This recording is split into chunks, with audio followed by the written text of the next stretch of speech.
Baiklah, untuk pagi ini kita akan memulai pembelajaran kita. Seperti biasanya kita berdoa dulu. Reja, silakan siapkan dan pimpin doa. Mari kita berdoa. Bapa kami di surga, terima kasih buat berkat yang kami terima di pagi hari ini. Bapa, sekarang kami mau melakukan aktivitas kami. Berkatlah aktivitas kami dan jadikanlah semua tidak tahu siapa ini. Tuhan, jauhkan kami segala berbahaya, menimpa kami dan tidak Tuhan. Tuhan, segala kuasa kami dan yang berbuat. Bapa, terima kasih dan nama Yesus Kristus kami berdoa dan berdoa. Ya, silakan disiapkan. Berdiri. Bersiap. Kepada Ibu Guru beri hormat. Selamat pagi, silakan duduk. Ya, Ibu absen dulu ya. Ada yang tidak hadir ke kelas? Semuanya hadir? Oke, Ibu panggil Apriati, Amelia, Angel, Anissa, Asima, Cynthia, Christine, Daniel, Dev, David, Dina, Esther, Florisita, Graciela, Indri, Kartika, Aurelin, Pasya, Reja, Samuel, Sela, Syukur, Vanessa. Ayo semua ya. Baiklah, pagi ini kita akan membahas tentang materi yang baru ya. Ada hubungannya dengan materi yang sebelumnya tentang teks, tapi bedanya hari ini bukan teks yang kemarin. Tapi untuk meningkatkan rasa nasionalisme kita, ayo semuanya berdiri. Kita menyanyikan satu lagu nasional. Semua tahu lagu Bangun Pemuda-Pemudi? Baiklah, kita menyanyikan bersama lagu. Boleh sampai bertepuk tangan?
Menjadi generasi penerus bangsa, tetap cinta kepada bangsa Indonesia. Baiklah anak ibu, silakan duduk. Ya, siapa yang masih ingat pembelajaran kita di semester yang lalu tentang teks? Teks apa? Teks sejarah, boleh. Ada lagi? Teks editorial. Teks editorial. Ada yang masih ingat apa teks editorial? Teks yang Teks yang bersifat berdasarkan pendapat redaksi adalah teks yang berisi pendapat redaksi. Itu ya, bagus. Hari ini juga ada kaitannya. Kita akan membahas tentang satu teks, tapi bukan teks editorial, bukan tajuk sana. Yang kita bahas adalah satu artikel. Ya. Apakah itu artikel? Kita akan lihat kelanjutannya. Tapi apa hubungannya? Di dalam teks editorial, kalian sudah membahas tentang ada fakta dan opini kan? Ya, apa itu fakta, apa itu opini? Dan kita akan membandingkan, melihat perbedaan apakah itu teks editorial dengan teks artikel opini yang akan kita bahas. Yang pertama sekali, kita lihat dulu untuk tujuan pembelajaran kita. Ya, tujuan pembelajaran untuk pagi ini, kompetensi dasarnya adalah mengevaluasi, ya, kita mengevaluasi informasi baik fakta maupun opini dalam sebuah artikel opini yang dibaca. Masih sama ya dengan editorial, informasi apa yang ada di dalam teks. Kemudian yang kedua, indikator pencapaian, apa yang akan kita capai setelah kita belajar hari ini. Ya, diharapkan anak-anak ibu semuanya mampu menelaah informasi dalam artikel opini. Arti menelaah, menemukan, ya, menganalisis. Oh, setelah saya membaca artikel, saya mendapatkan informasi ternyata isi artikel ini adalah tentang apakah pendidikan, apakah tentang budaya, apakah tentang lingkungan, itu boleh ya. Kemudian yang kedua, indikator pencapaian yang akan kita dapatkan adalah menyimpulkan antara informasi, fakta, dan opini penulis. Ya. Tujuannya yang pertama, kita sekarang akan menggunakan model pembelajaran problem based learning. Artinya dari masalah. Kira-kira kemarin sulit tidak menentukan fakta dan opini? Lumayan ya, berarti ada masalah ya, ada masalah di situ. Sekarang kita akan bagaimana kita bisa memecahkan masalah itu dengan membahas satu teks artikel opini. Dan yang kedua, diharapkan mampu menganalisis dan mampu menerapkan problem based learning sehingga kita nanti mendapatkan yang pertama struktur dari artikel, yang kedua bagaimana kebahasaan dari artikel, dan yang ketiga bagaimanakah kita menentukan. Tentunya pasti kalian nanti menentukan apa yang membedakan kalimat fakta dan kalimat opini di dalam artikel. Kira-kira ibu akan menunjukkan satu gambar. Ya. Coba diamati, diperhatikan, apa yang bisa kamu lihat? Apakah ini teks editorial? Kira-kira ini apa ya? Gambar apa? Gambar orang? Koran. Gambar koran. Ada tulisan opini. Bisakah kita sebut ini sebagai artikel? Coba, siapa yang bisa memberikan tanggapan? Saya melihat gambar ini. Apa yang bisa kamu lihat? Coba, satu orang. Menurut kamu ini apa? Koran. Pernah baca koran? Nah, yang kamu paling suka di koran itu yang kamu lihat apa? Tajuk rencana. Wah, mantap ya. Cara berpikirnya sudah rencana. Ada lagi? Komik. Ya, ada berita. Ada DTS. Ya, pernahkah kamu melihat seperti ini? Ada tulisan opini besar di atas. Tidak. Berarti apa kira-kira itu? Kita lihat ya. Kita akan jawab. Coba anak-anak ibu boleh menyaksikan satu video yang ibu tayangkan.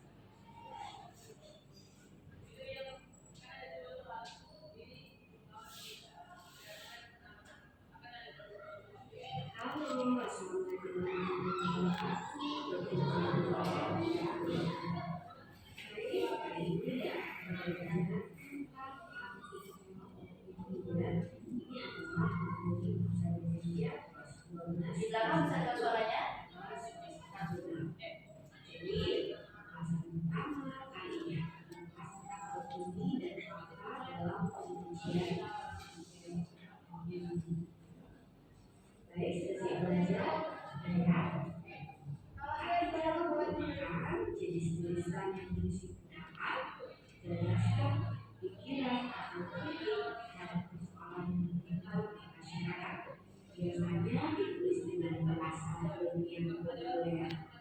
Dan intinya, artikel opini yang sudah informasi nanti adalah tulisan yang berisi pendapat tulis tentang data, fakta, fenomena, atau kejadian tertentu dengan maksud dimuat di sebuah kabar maupun majalah.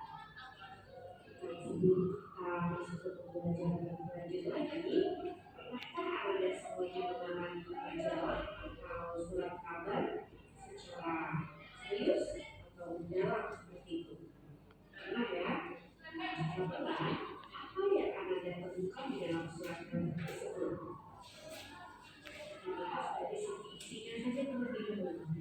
Surat atau majalah itu terdiri dari beberapa rubrik, jadi ada disebut politik, hukum, olahraga, pendidikan, gitu ya. Kalau dari segi bentuk yang digunakan dalam surat baca, kolom, profil, opini, dan editorial. Jadi ada macam-macam penyajian dalam surat kabar bentuk majalah. Nah, salah satu rubrik dari surat kabar majalah pelajari pada materi tentang artikel opini adalah artikel opini itu kan sendiri. Jadi artikel adalah tulisan atau suatu masalah masuk ke dampak dan kemudian menulis tentang masalah yang sedang dibahas. Jadi tujuannya apa? Nah, artikel bertujuan meyakinkan, mendidik, ataupun menghibur pembaca. Jadi di dalam artikel terdapat fakta dan opini.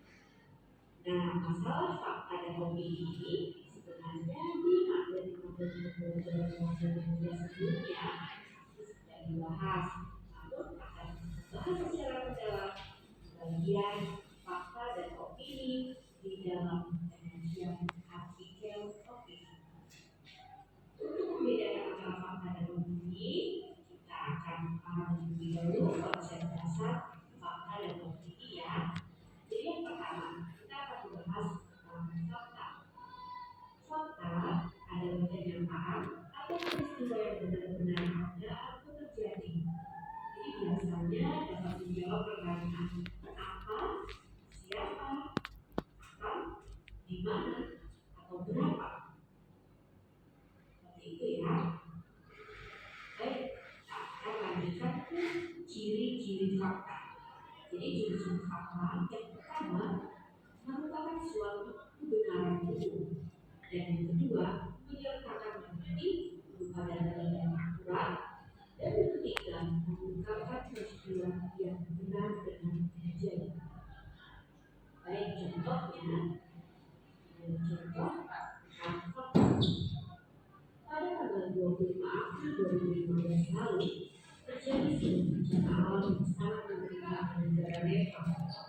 Gempa bumi sebesar 7,9 skala tersebut telah mengguncang negara kecil di sepanjang selatan Asia ini dan terjadi tepat pada jam 11.56 waktu. Gempa tersebut telah melunakkan semua bangunan yang berdiri. Gempa tersebut telah merenggut nyawa 6.621 orang lebih dan 14.023 korban menderita luka dan kehilangan. Jadi, inilah contoh fakta yang berdasarkan sejarah sekarang belajar tentang opini. Apa itu opini? Opini adalah pendapat, pikiran, atau pendirian seseorang terhadap sesuatu. Opini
pembelajaran kami merupakan karya perbaikan dalam data. Akhirnya, masalah ini dilakukan. Ya, kami tahu pada jadi contoh fakta dan opini juga aplikasi aksi dapat membedakan manfaat dan manfaat ini. Jadi, belajar tentang struktur arti opini. Jadi struktur arti opini itu yang pertama ada pendapat, tesis ya, yang kedua ada argumentasi dan ketiga ada satu struktur yang pertama itu ada pendapat. Jadi pernyataan pendapat ini adalah topik yang akan dikemukakan di awal. Lalu yang kedua adalah argumentasi. Argumentasi ini berupa pendapat atau pandangan menulis terhadap masalah yang dikemukakan. Jadi bagian apa yang dalam opini argumentasi tadi. Jadi argumentasi yang dikemukakan harus kuat. Artinya argumentasi harus didukung data aktual karena artikel opini ini pada umumnya bersifat aktual yang berisi analisis subjektif terhadap suatu permasalahan. Jadi argumentasi yang dibangun harus jelas dan berdasar agar pesan dalam tulisan tadi dapat diserap secara baik oleh pembicara.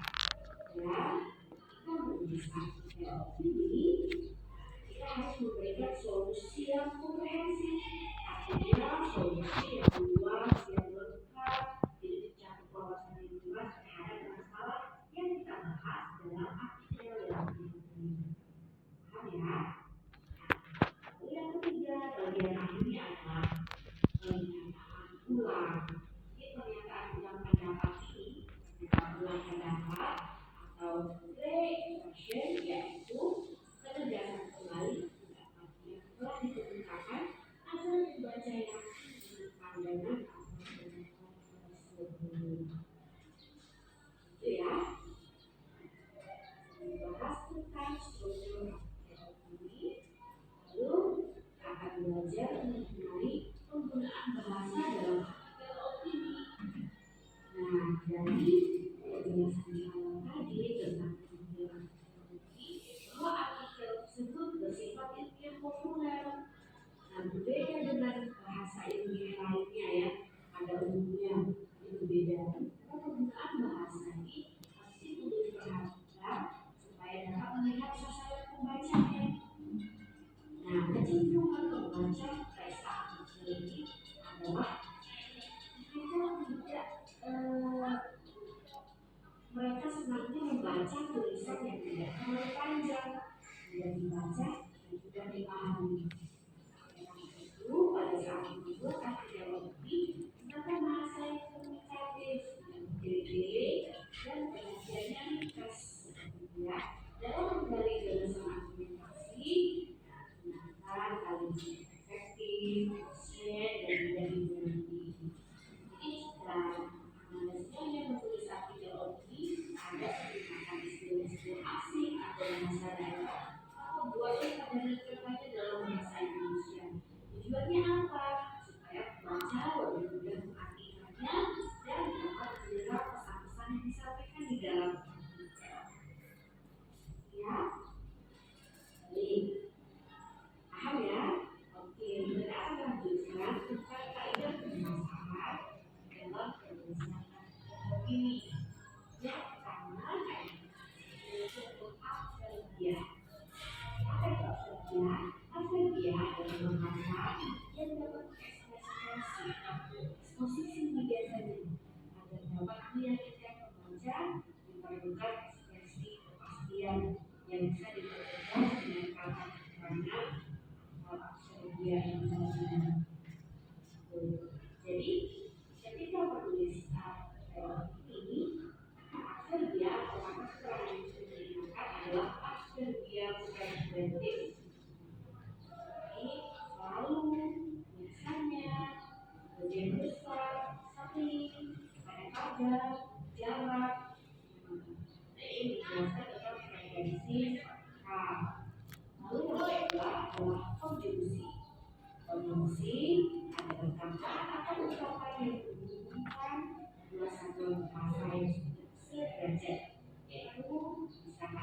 kata, frasa dengan frasa, klausa dengan klausa, untuk kalimat dengan kalimat. Konjungsi yang sering muncul pada artikel opini yaitu konjungsi apa? Konjungsi yang menggunakan argumentasi. Jadi seperti kamu, kedua, kemudian, terakhir, dia menggunakan argumentasi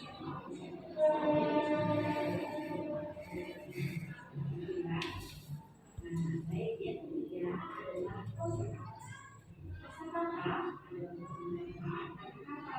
Jadi supaya artikel opini dibuat dari yang membaca diperlukan kosakata yang luas dan menarik.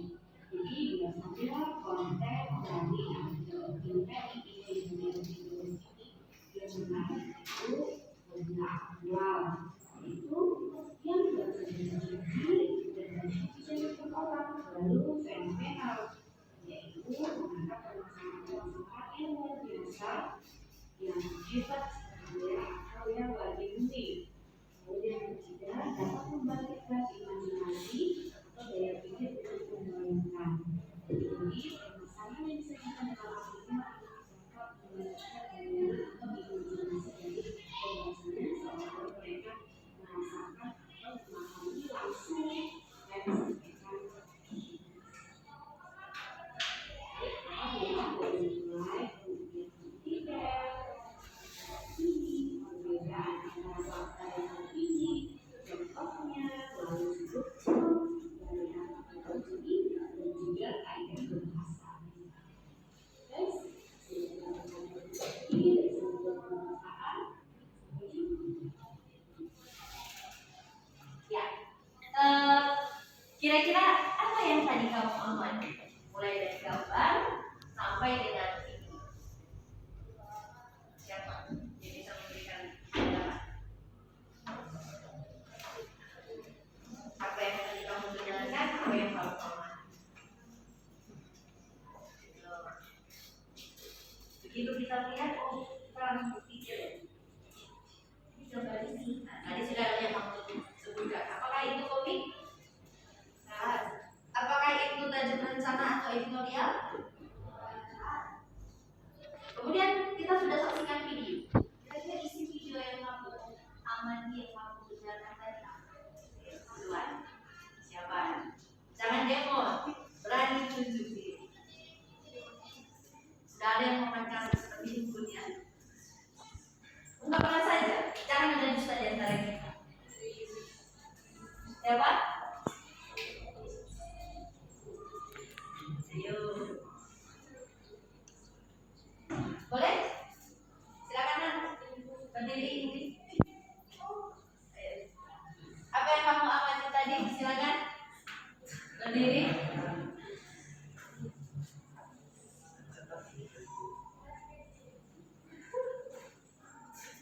Silakan. Apa yang sudah kamu amati, yang kamu dengarkan, yang bisa kamu paham? Silakan. Boleh buka pasukannya, tidak masalah. Kalau akan peristiwa yang benar-benar terjadi kalau itu dapat Pendapat pribadi. Oke, bagus sekali. Benar ya, fakta dan opini ya. Kenapa fakta dan opini? Bagaimana dengan gambar yang kamu amati? Boleh buka pasukannya? Gambar itu dia opini bukan baju rencana, karena masalah yang diangkat itu dia hanya faktual. Kalau baju rencana dia juga ya, ada dua kata ya, beda faktual dengan aktual. Coba kira-kira faktual dan aktual itu apa? Boleh berdiri? Faktual dan aktual. Coba bedanya apa?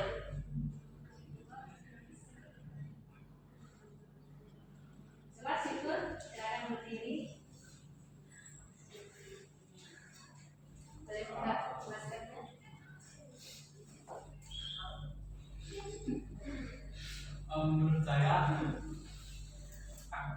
dan faktual itu pasti berbeda. Kalau faktual itu benar-benar terjadi, sedangkan aktual itu benar-benar terjadi tapi sedang dibicarakan. Oke, bagus sekali. Beri tepuk tangan. Dipahami ya. Apakah yang akan kita bahas hari ini adalah bukan yang hanya berprioritas pada aktualnya, tapi ada fakta dan opini. Itulah yang akan kita lihat perbedaannya dengan teks editorial yang sudah kita bahas di semester yang lalu. Baiklah anak-anak ibu akan membagi kelompok. Pembagian kelompok berdasarkan dari warna ya. Ini ada kelompok berpikir kritis, kemudian ada kelompok mandiri. Nanti kamu lihat warna apa yang kamu dapatkan, ya. Kemudian silakan duduk sesuai dengan kelompok dan kelompoknya dibuat bentuk T. Baiklah, silakan dari anak ibu yang di sini dulu, silakan diambil.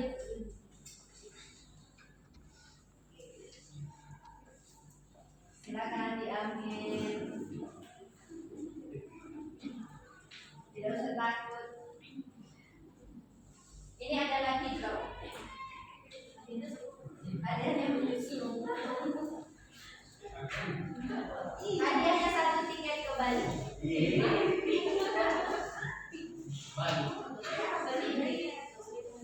Ke Bali, walaupun nanti masih akan ada. Ya, boleh langsung dibentuk kelompoknya bentuk T. Kelompoknya ini. Ya, silakan.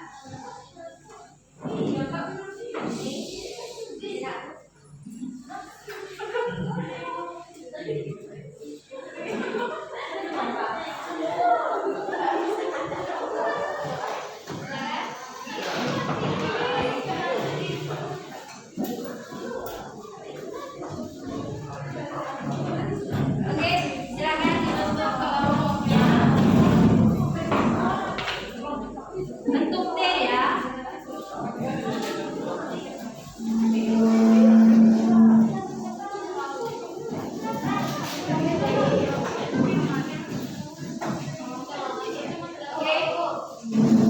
ini kelompok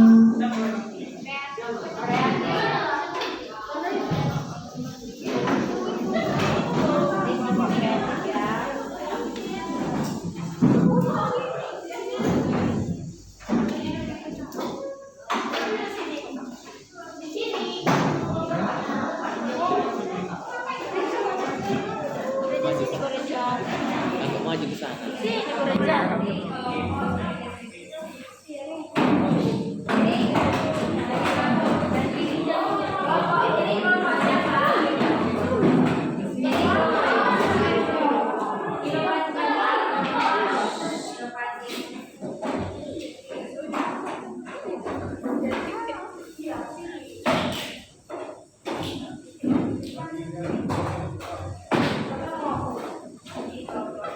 Jangan kita stabil. Ini kelompok mandiri.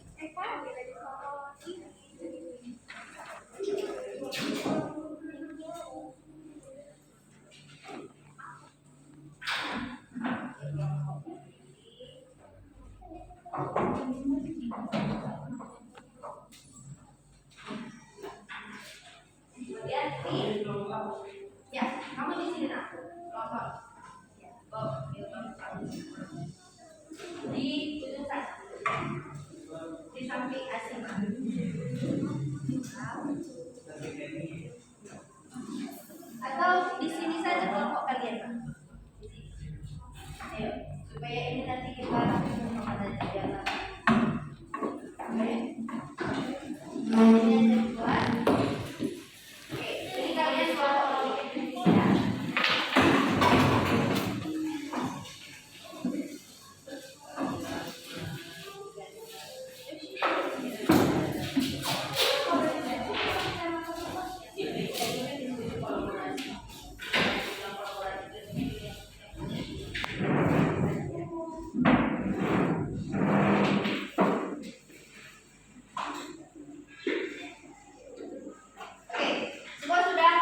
Ya, ketua kelompok dari inovatif Asima.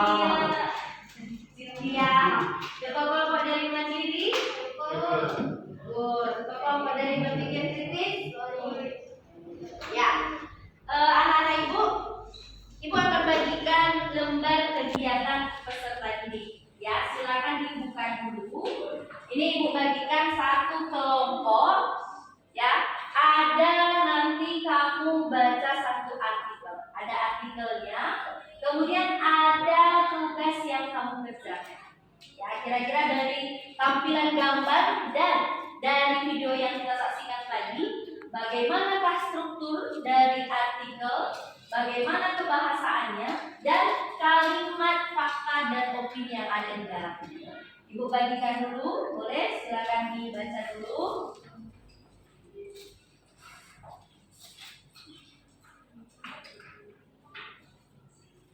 Boleh ya, hektarnya boleh dibuka, ya.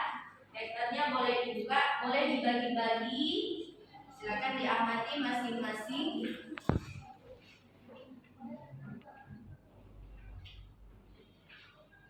Boleh dibuka, silakan.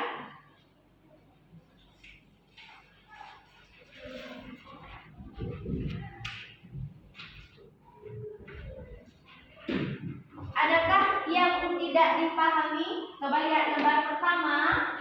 Punya permenkan hingga diet karbo. Ini artikel yang pertama. Oke, coba dilihat untuk selanjutnya ini dibaca. Kemudian ada artikel yang kedua. Artikel yang kedua 5 langkah mencuci tangan. Ya, itu artikel yang kedua. Kemudian artikel selanjutnya ini bukan artikelnya, ini LKPD-nya. Lembar kegiatan peserta didik. Yang hal yang kerjakan adalah yang pertama menentukan struktur dari artikel yang pertama. Kemudian yang kedua kebahasaan. Itu ada ibu buat tabel. Silakan tentukan kebahasaan yang ada di artikel pertama. Dan kegiatan yang ketiga itu kalian menentukan kalimat fakta dan opini dari artikel kedua. Ya. Kemudian nanti di akhir ada evaluasi akhir, itu nanti dikerjakan masing-masing, ya. Jadi silakan diskusi dulu untuk mengerjakan kegiatan 1, 2 dan ya. Ada pertanyaan anak-anak ibu untuk lembar kegiatannya? Bagaimana? Bisa dipahami? Ya, waktu diskusi kita ibu berikan waktunya untuk 25 menit dari sekarang ya. 25 menit selesai ya. Dan kalian mengerjakannya itu langsung di boleh kamu ketikkan, boleh dari laptop, boleh di handphone, boleh diubah nanti di Canva ataupun langsung di PDF kan. Ya, silakan diskusi dulu. Yang pertama baca artikelnya, kemudian kerjakan untuk setiap tabelnya.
English is my second language. As a father, I will do the following.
Iya.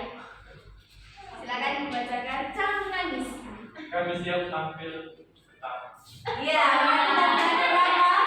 Pertama beri tepuk tangan untuk kelompok mandiri tampilan pertama. Silakan yang kedua.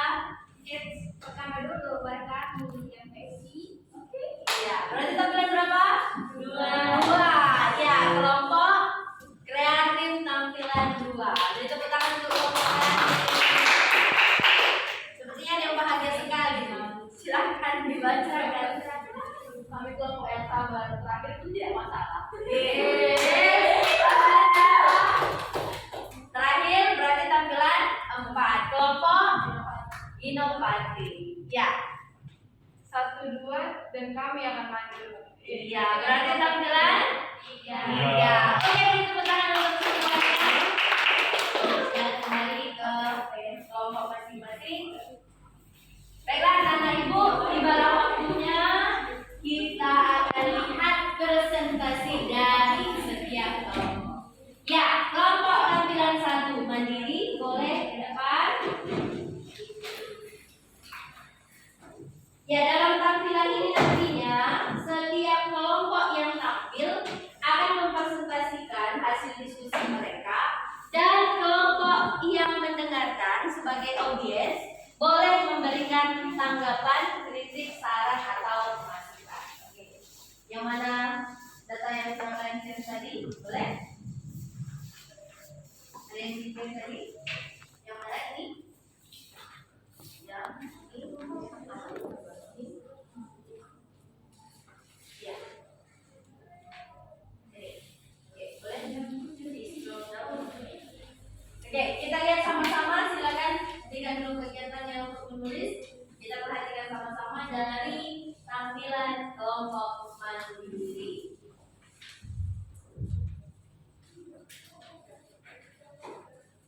Ya, kelompok mandiri membahas tentang kebahasaan. Silakan.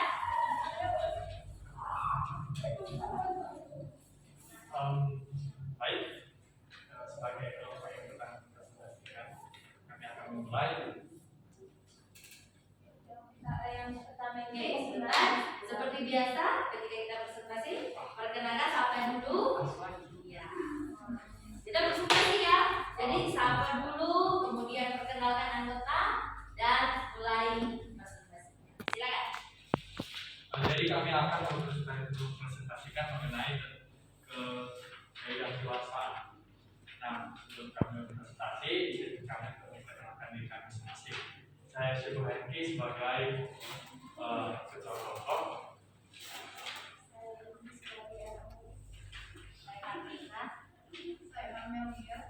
Saya Aurelin.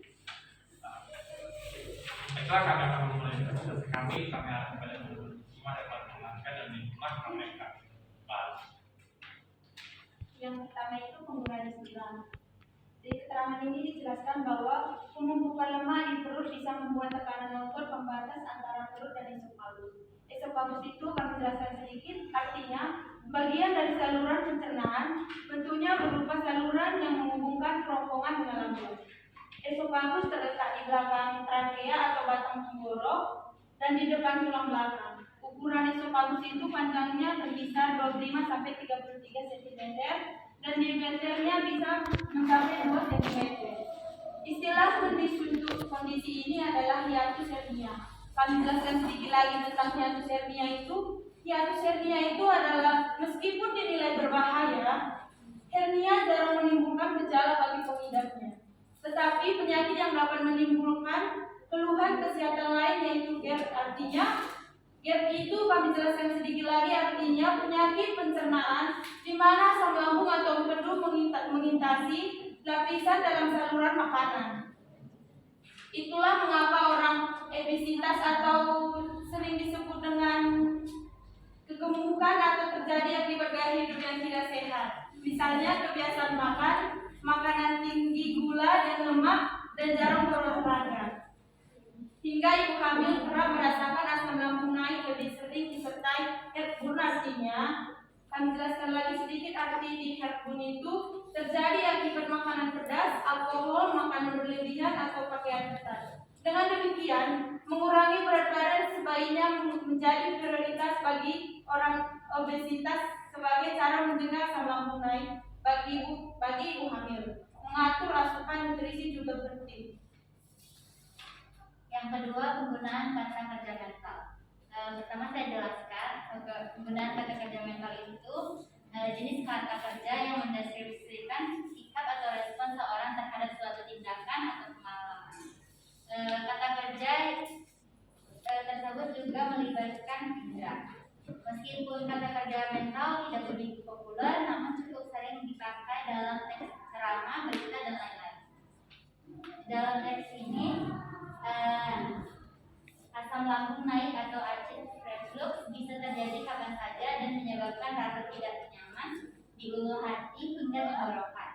Cara mencegah asam lambung naik bisa dengan mengubah pola makan hingga menyiasati siklus tidur. Tidak berlebihan bagi orang yang menderita GERD. Ciri-ciri asam lambung naik biasanya terjadi tidak lama setelah waktu makan. Di dalam teks ini penggunaan kata kerja mental contohnya itu menyebabkan, mencegah, menyiasati, dan menderita. Yang ketiga, kata rajuan. Kata rajuan itu adalah kata yang telah diungkapkan sebelumnya atau anaforis dan kataforis, yang artinya kata yang dipakai untuk mengacu pada sebuah hal atau untuk memperoleh keterangan yang jelas. Fakta-fakta yang menunjukkan menurut laporan yang dikeluarkan berdasarkan penelitian. Kata menunjukkan artinya sebagai menerangkan dengan sebuah bukti. Kalau menurut itu kata yang mempunyai makna yang penting. Kalau berdasarkan suatu konteks penggunaan dalam suatu frasa atau kalimat.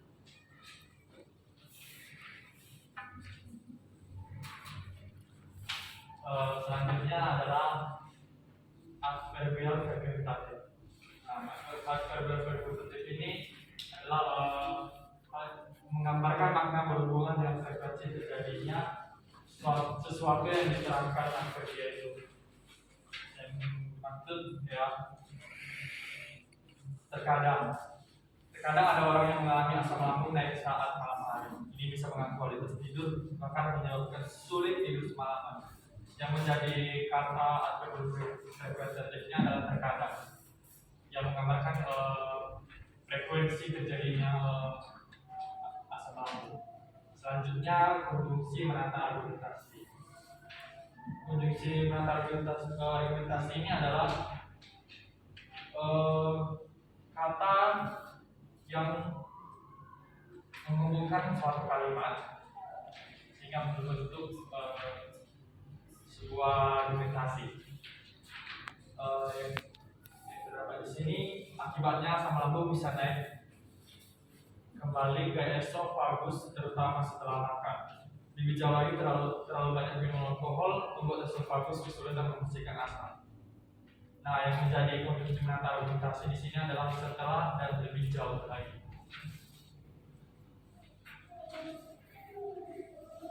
Yang terakhir saya akan membahas tentang konjungsi menguatkan argumentasi. Adapun konjungsi menguatkan argumentasi itu adalah konjungsi yang berfungsi untuk meyakinkan atau menguatkan argumen dari paragraf yang sebelumnya dibahas. Jadi bisa kita ketahui kalau konjungsi menguatkan argumentasi itu punya sifat persuasif, yaitu dia mempengaruhi dan meyakinkan pembaca tentang opini atau argumentasi yang dia berikan. Adapun dari teks itu, contoh konjungsi argumentasinya lagi-lagi tak hanya itu, dan contoh konjungsi menguatkan argumentasi lainnya yaitu bahkan, selain itu, juga, justru. Baik, sekian dari presentasi kami. Jadi jika ada dari teman-teman yang ingin bertanya tentang apa yang kami presentasikan, kami silakan. Ada yang mau menanggapi? Ada yang mau bertanya? Atau sudah jelas dari presentasinya? Sudah? Oh, sepertinya sudah jelas ya. Oke, beri tepuk tangan dulu untuk kelompok Nandi. Silakan ditutup. Baik, sekian dari presentasi kami kelompok materi undur diri. Oke, silakan duduk. Ya, sepertinya Ibu lihat karena cuaca mendung masih kurang semangat gitu ya. Oke, boleh semuanya lihat ke Ibu. Ya, semua lihat ke Ibu. Boleh berdiri. Berdiri dulu. Kita silakan dulu. Ya. Biasanya kalau kita sebutkan besar, pasti kita buat gerakan besar, ya kan? Tapi kalau kecil, ya kecil, gitu ya. Sekarang kebalikannya. Ketika Ibu sebutkan gajah, berarti kamu sebutkan besar, ya kan? Biasanya. Tapi kalau Ibu sebutkan gajah, kamu bilang besar. Ya, besar. Waktu Ibu sebutkan semut, besar. Waktu kita coba gajah, besar. Gajah besar, gitu ya.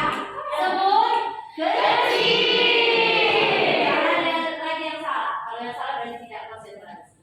Semut kecil.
Siapa moderatornya boleh dipimpin dulu. Kita perhatikan ya. Selamat pagi semuanya. Pagi. Kurang semangat, selamat pagi semuanya.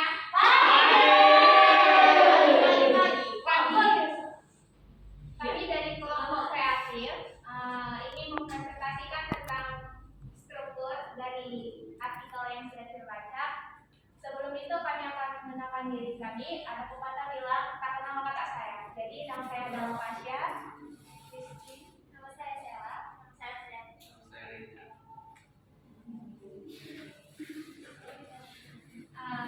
diperlukan perhatiannya teman-teman.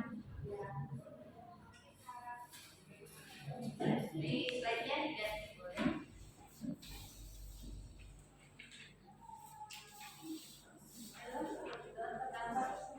Dalam struktur terdapat bagian ada tiga. Yang pertama adalah tesis.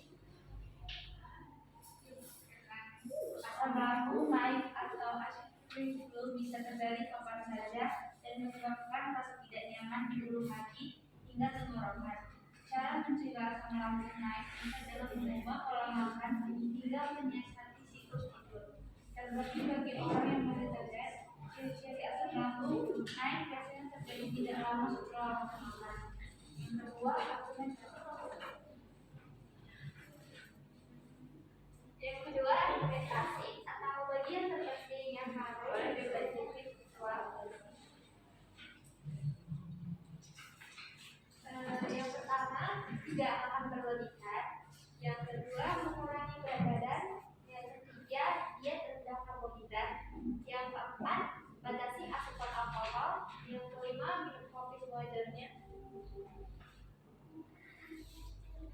keenam, mengunyah permen karet. Yang ketujuh, hindari minuman bersoda. Yang kedelapan, hindari coklat. Dan yang kesembilan, tidur dengan posisi kepala lebih tinggi. Struktur yang ketiga adalah penegasan ulang. Penegasan ulang contohnya terkadang ada orang yang mengalami asam lambung naik saat malam hari. Ini bisa mengganggu kualitas tidur bahkan menyebabkan sulit tidur semalaman. Cara menyiasatinya bisa dengan membuat posisi kepala lebih tinggi sehingga resiko effort bisa berkurang.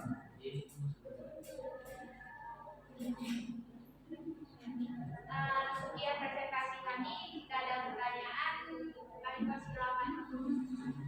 Jika tidak ada, Ya, silakan ada yang mau bertanya? Ada? Tidak ada? Kira-kira apa perbedaan dengan struktur teks editorial? Apa perbedaannya? Ini sudah ditampilkan tampilan 2 kelompok kreatif. Apa bedanya dengan struktur teks editorial? Ya? Boleh? Kelompok kreatif. Setelah kalian bahas perbedaannya apa?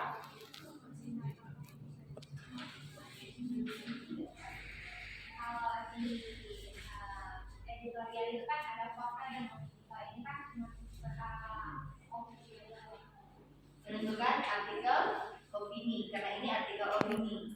Tetapi strukturnya teks editorial, struktur teks editorial itu ada orientasi, komplikasi dan resolusi. komplikasi dan resolusi. Oke.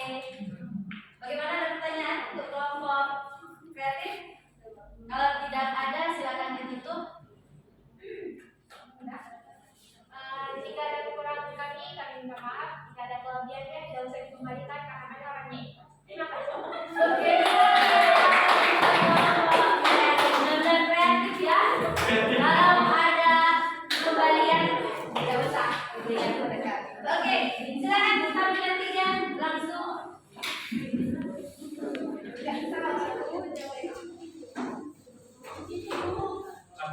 Oke, tampilan 3. Ini yang mana?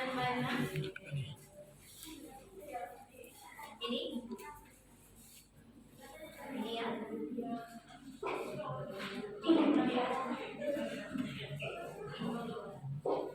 Silakan.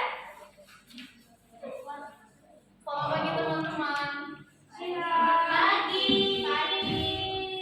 Kami dari kelompok berpikir kritis akan mempresentasikan bagian artikel dan opininya. Sebelum itu kami perkenalkan, nama saya Floresita Sudirmana. Saya Dina. Saya Jo. Saya Sheila. Nama Pak. Bagian pertama, artikel opininya adalah coronavirus atau coronavirus disease 2019 atau COVID-19 merupakan sebuah virus baru yang menyebabkan gangguan pada sistem pernapasan pada manusia dan dapat menular antar sesama manusia. Dan katanya virus ini ditemukan pertama kali pada sebuah di tempat di Cina yang bernama Wuhan. Hingga 22 Maret 2020 terdapat 142 kasus terkonfirmasi dari berbagai negara, termasuk di salah satunya ada Cina, Singapura, Malaysia, Jepang, Vietnam, Australia, hingga Prancis, Amerika Serikat, dan termasuk negara kita sendiri, Indonesia. Faktanya ada hingga 22 Maret 2020 terdapat 142 kasus terkonfirmasi dari berbagai negara, termasuk Cina, Singapura, Malaysia, Jepang, Vietnam, Australia, hingga Prancis, Amerika Serikat, dan Indonesia. Dan virus ini ditemukan pertama kali di bulan. Yang kedua, bagian artikel opini, yaitu gejala dari virus ini dapat berupa demam, batuk, dan sesak nafas. Jika kalian mengalami gejala tersebut, khususnya bagi yang dalam waktu dekat memiliki kontak dengan seseorang yang baru kembali dari Cina atau seseorang yang baru berpergian dari luar negeri, harap periksakan diri. Anda harus mendatangi kesehatan terdekat. Faktanya, gejala demam, batuk, dan sesak. Yang ketiga, bagian akhir bawah ini, seseorang dapat ditularkan coronavirus melalui droplet dari saluran pernapasan yang diproduksi saat orang terinfeksi batuk atau bersin, mirip dengan cara influenza atau virus saluran pernapasan melayani menular. Proses penularan dapat diteruskan bila seseorang menyentuh objek yang terdapat droplet virus tersebut kemudian menyentuh mulut, wajah, atau mata sendiri atau bahkan orang lain, maka penting untuk kita menjaga kebersihan. Salah satunya yaitu dengan mencuci tangan. Faktanya, seseorang dapat ditularkan coronavirus melalui droplet dari saluran pernapasan yang diproduksi saat orang terinfeksi atau bersin, mirip dengan cara influenza atau virus saluran pernapasan. Bagian terakhir artikel ini adalah mencuci tangan mungkin terlihat mudah dan sering dilakukan hingga dilupakan. Namun, tahukah Anda bahwa mencuci tangan merupakan suatu hal yang sangat penting dalam dunia medis, hingga Perserikatan Mangsa-Mangsa atau PBB membuat sebuah kampanye global untuk menyatakan sedia. Faktanya adalah Perserikatan Mangsa-Mangsa atau PBB membuat sebuah kampanye global untuk menyatakan setiap tanggal 15 Oktober adalah Hari Cuci Tangan Pakai Sabun Sedunia atau HCTPS. Begitu banyak penyakit yang dapat ditularkan seperti penyakit saluran pernapasan, diare. Inilah presentasi yang bisa kami bawakan. Jika ada pertanyaan, jika sudah jelas, mohon maaf jika kami ada kesalahan kata, dan kelompok kami akan mengundurkan diri. Terima kasih. Terima kasih. Oke, pada tampilan terakhir, silakan. Makan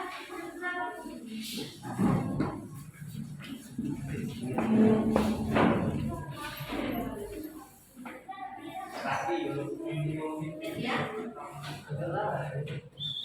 Silakan. Teman-teman nanti kalau misalnya saya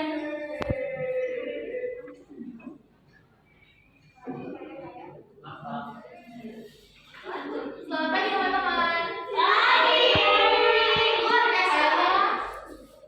Kayaknya lebih seru kalau misalnya kalau aku bilang selamat pagi atau ada kata pagi, teman-teman jawab luar biasa, yes, yes, yes. Oke, mau? Yes, yes, yes. Pergi ke sawah memancing ikan. Oh iya. Teman-teman yang cantik dan rupawan, selamat pagi semua. Pagi.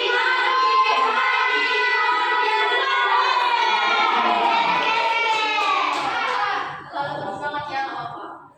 Jadi sebelum kita masuk ke materi, izinkan kami perkenalan diri dulu. Perkenalkan, nama saya Cynthia, sebagai nama pokok. Nama saya Asima. Nama saya Nisa. Nama aku Daniel. Nama saya Samuel. Ini kami ingin membahas tentang kebahasaan. Kalau ini kita lihat dari artikel pertama, itu banyak menggunakan kebahasaan istilah, penggunaan kata kerja, kata rujukan, kata kerja, konjungsi. Nah, di sini kami ingin menjelaskan satu persatu. Dimulai dengan penggunaan istilah. Kalau teman-teman lihat dari poin pertama di artikel yang berisikan tentang yang membahas tentang permainan tadi, kita di situ dapat kata istilah eksipatus. Eksipatus itu yang berarti kerombolan. Nah, setelah itu juga dari artikel pertama juga kita bisa mendapat kata istilah juga diaternia. Diaternia itu yang artinya itu turut mendorong diafragma. Nah, kalau kita lihat lagi, kalau teman-teman misalnya baca di artikel pertama ada juga kata-kata istilah obesitas dan herpes. Obesitas itu artinya kegendutan. Itu sih kata kebahasaan yang kami temuin di artikel pertama tadi. Kita lanjut ke penggunaan kata kerja. Yang kedua ada penggunaan kata kerja mental. Itu teman-teman itu asam lambung naik atau asimptotik bisa terjadi kapan saja dan menyebabkan rasa tidak nyaman di tenggorokan hingga tenggorokan. Cara mencegah asam lambung naik bisa dengan mengubah pola makan hingga menyiasati siklus tidur. Terlebih bagi orang yang menderita GERD, jadi asam lambung naik biasanya terjadi tidak lama setelah waktu makan. Yang ketiga itu adalah kata rujukan. kami menganggap bahwa kata rujukan itu berupa fakta-fakta yang menunjukkan menurut laporan yang dikeluarkan berdasarkan penelitian-penelitian yang terjadi. Yang keempat itu adverbial frekuentatif. Terkadang ada orang yang mengalami asam lambung naik saat malam hari. Ini bisa mengganggu kualitas tidur bahkan menyebabkan sulit tidur semalaman. Yang kelima, ada kemungkinan menada argumentasi. Akibatnya asam lambung bisa naik kembali ke esofagus, terutama setelah makan. Lebih jauh lagi, terlalu banyak alkohol membuat esofagus kesulitan membersihkan asam.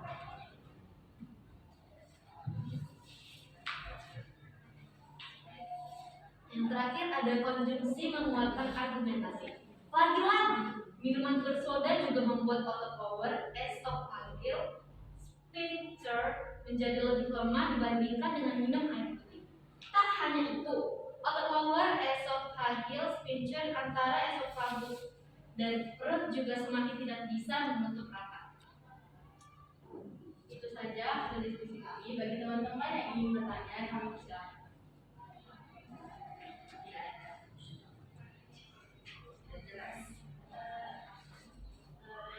Sekian dari presentasi kami. Mohon maaf jika ada salah kata. Kami ucapkan terima kasih. Iya, dari tepuk tangan untuk kelompok Fatih. Ya, Ibu apresiasi untuk tampilan anak-anak Ibu semuanya luar biasa dengan LKPD yang sudah kalian kerjakan dan tampilan presentasinya. Beri tepuk tangan untuk semua. Baiklah, tiba kita di penghujung pembelajaran kita. Masing-masing dari kelompok, Ibu ingin tahu kira-kira apa yang bisa kamu simpulkan dari diskusi yang sudah kalian laksanakan tadi. Kita mulai dari kelompok mandiri. Boleh mewakili satu orang? Simpulan dari apa yang sudah kalian diskusikan yang kita pelajari hari ini. Silakan. Boleh kelompok mandiri, silakan. Boleh berdiri satu orang. Apa yang bisa kamu dapatkan dari yang bisa kamu simpulkan dari pembelajaran kita hari ini? Silakan. Boleh buka maskernya lagi? Silakan.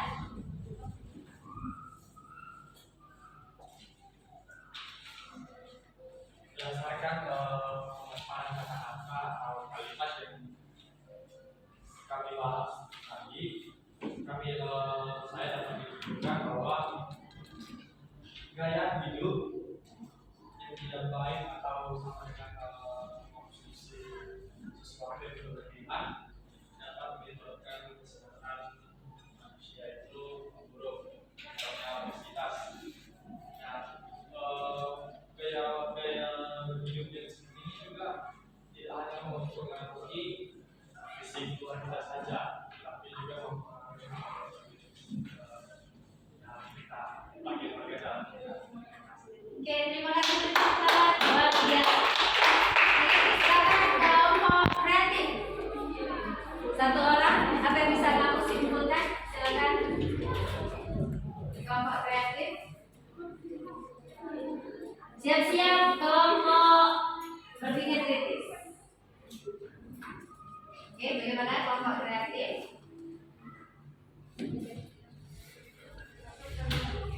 Coba berdiri.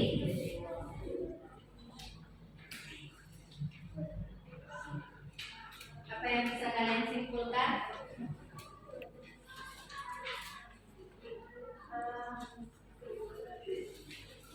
Dari kelompok kreatif apa yang mau menyampaikan?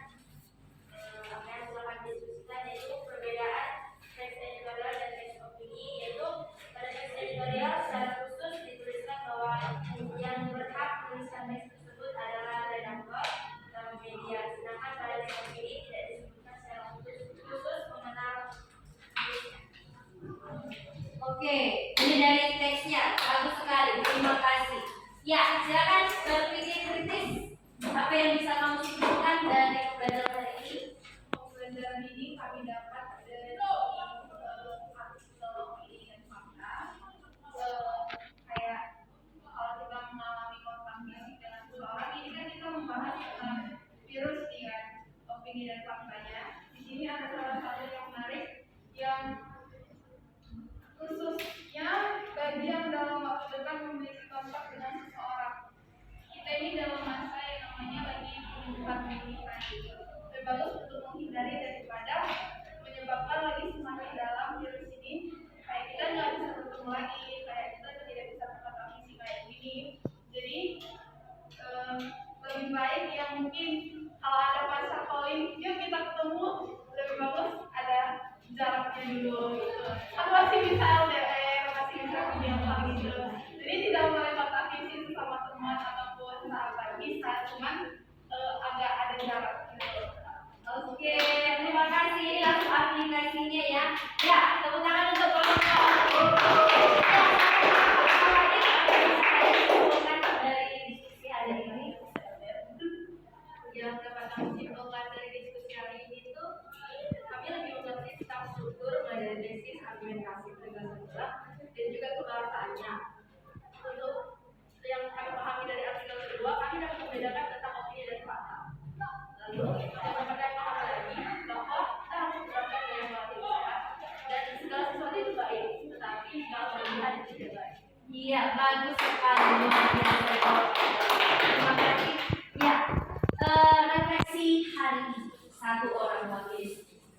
Kamu refleksikan apa yang bisa kamu dapatkan hal baru dari pembelajaran secara keseluruhan tentang artikel opini. Silakan, siapa yang bersedia untuk merefleksi? Oh, saya sudah belajar hari ini, jadi saya bisa paham ini. Silakan, siapa? Dan siapa yang bisa merefleksikan? Boleh dikaitkan dengan kehidupan nyata. Bagaimana kita nantinya mau menulis? Oke, silakan. Ada? Boleh? Refleksi, kita mau refleksikan. Oh, kita sudah belajar tentang artikel opini. Ya, apa yang bisa kamu dapatkan dari pembelajaran tadi? Boleh direfleksikan? Atau ibu tunjuk? Ya, gitu Pak. Christine, silakan Christine. Apa yang bisa kamu refleksikan, Christine?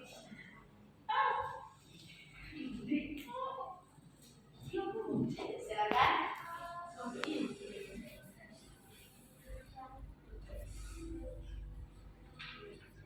Apa yang bisa kamu refleksikan? Kita kan sudah belajar artikel opini, gitu ya. Apa yang bisa kamu pahami? Apa yang bisa kamu dapatkan? Apa yang bisa kamu bagikan? Nanti refleksi itu berarti mengulang kembali.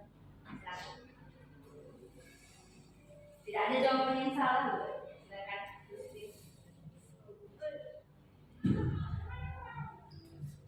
Atau ada yang lain? Syukur? Mewakili syukur dari silakan syukur. Apa yang bisa kamu refleksikan? Silakan. Atau ketua kelas? Silakan. Apa yang bisa kamu refleksikan?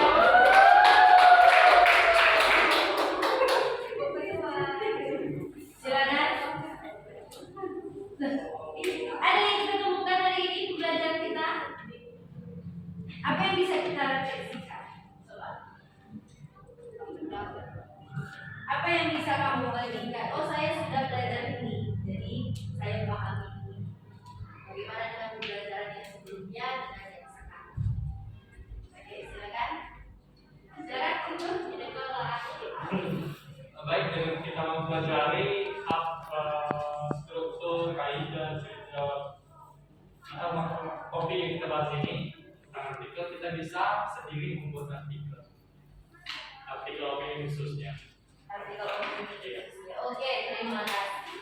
Ya, anak-anak ibu akan menyimpulkan pembelajaran kita hari ini. Inilah perbedaan artikel opini dengan teks editorial. Ya, kalau teks editorial itu harus tim redaksi yang menyusun, jadi tidak bebas. Untuk kali ini kita membahas artikel opini. Artinya pun opini sudah pendapat. Setiap orang memiliki opini, setiap orang memiliki pendapat. Tidak ada kebenaran yang mutlak, tidak ada kesalahan yang pasti. Yang ada di situ setiap penulis bebas memilih topik apa saja yang mau ditulis dalam artikel. Dengan catatan harus ada fakta, yang mendukung. Walaupun itu gagasan kita, tetapi tetap harus ada fakta yang mendukung. Baiklah, demikian pembelajaran kita hari ini. Untuk pertemuan selanjutnya kita akan menulis satu artikel. Boleh lah ya, di rumah nanti kalian pikirkan kira-kira gagasan saya, ide saya tentang mau apa ya, menulis apa? Apakah tentang kecantikan, apakah tentang budaya, apakah tentang pendidikan. Dan di akhir tadi tugas pribadi boleh dikirim ke WA Ibu ya untuk evaluasi mandiri tadi. Untuk jawabannya kirim ke WA Ibu. Ada sebagian tadi yang sudah dikirim. Baiklah, pertemuan kita hari ini kita sudahi. Terima kasih, Bu apresiasi untuk semua yang sudah kalian presentasikan dan hasil diskusinya luar biasa. Baik, ketua kelas, kita tutup pertemuan hari ini. Boleh disiapkan, kemudian ditutup dengan doa. Berdiri.